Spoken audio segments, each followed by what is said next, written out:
Hello and welcome to another in our Why Study series. Today I'm joined by Professor Tom OLoughlin and we're going to tackle the subject of orality.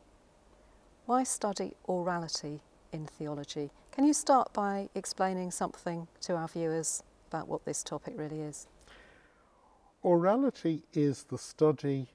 Orality refers to the way we're talking now. This is an oral environment. You're asking me questions, I'm talking to you. And so as we're talking, I'm picking up cues from your face, you're picking up cues from my face, you're hearing the tone. It's, in a way, it's the ideal type of communication because it's what makes us basically human. We're talking animals and we develop a know by engaging in talk. And then the great revolution comes when you have writing. And writing allows you, at the simplest level, to record talk, but it also allows you to do lots of other things. And the question is, how does orality and writing affect the endeavour of theology? It's interesting, Christians refer to Jesus as the Word. The famous opening line of St. John's Gospel, in the beginning was the Word. En arche en ho logos, in the beginning was the discourse. So in the beginning was the talking. So talking is something that's very central. Theology exists because people ask questions of one another and engage in an oral quest. Theology reacts to preaching. Theology exists in liturgy, which is an oral activity. And of course, Christians look back to Jesus, who is the one who walks around. He is not a religious leader who leaves a string of books after him.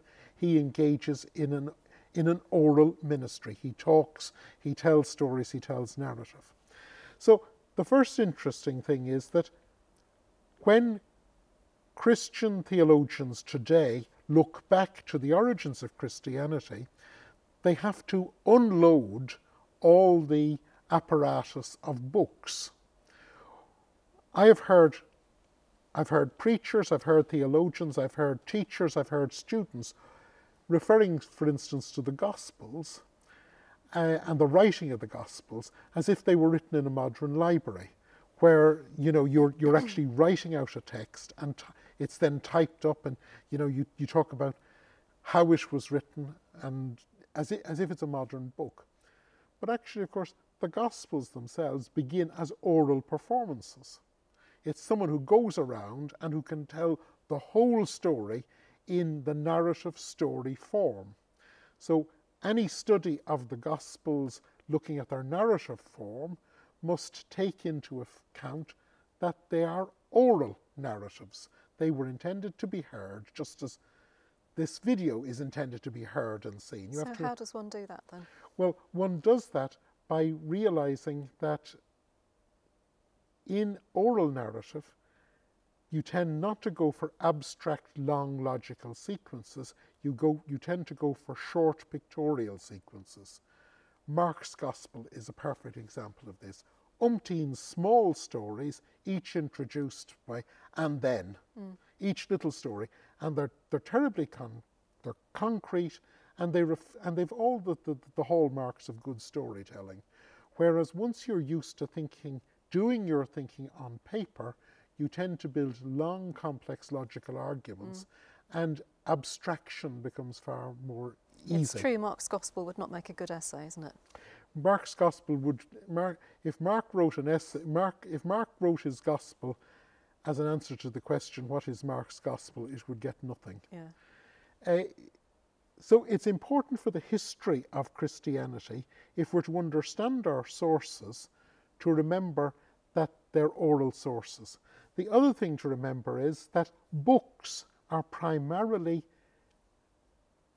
an ancient analogue to a tape recorder, and books were read aloud.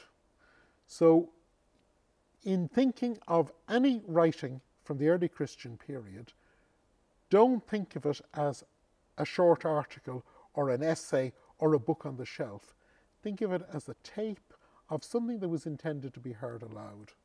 And by the way, that will continue right the way through. St. Augustine in the late 4th century saw St. Ambrose reading a book without moving his lips. And Augustine is amazed because he had never seen someone do this. To him, reading is something that's done aloud. You have to convert the marks on the page into sounds, and then they come alive.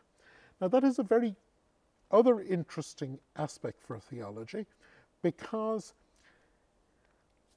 the idea that we relate to a page as the primary place where we get learning is an idea that emerges in the mid-12th century with the Victorine theologians in Paris. And in fact, it emerges with Huys and Victor as the leading light. And he is the first person who writes text where the ideas begin in his head, they never become sounds, they become marks on paper, they're then given to someone else who reads them, and the entire interaction is with linear text.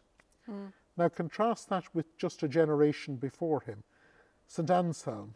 St. Anselm writing in Latin, but intending his works to be read in the chapter house of his monastery. If you want to understand the full importance of anything in Anselm, one of the things you have to do is you have to pick up the Latin text and actually read it aloud.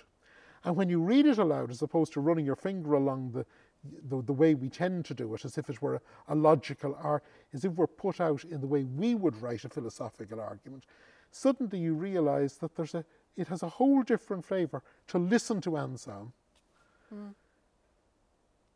But what interests me about orality right now is that after an 850-year reign of theology being something that's done in abstract arguments on paper, then published and read and responded to with more abstract arguments on paper, the advent of the internet, the advent of television, the advent now of YouTube, is actually turning us back into an oral environment.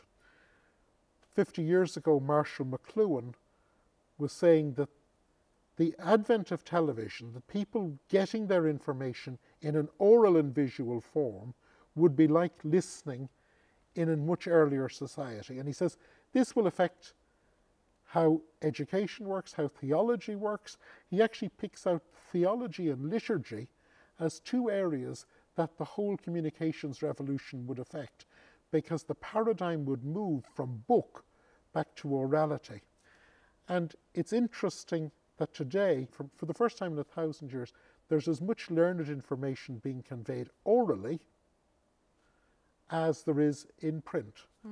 And so I think it's not only orality is not only important for theologians when they're looking back at their early sources.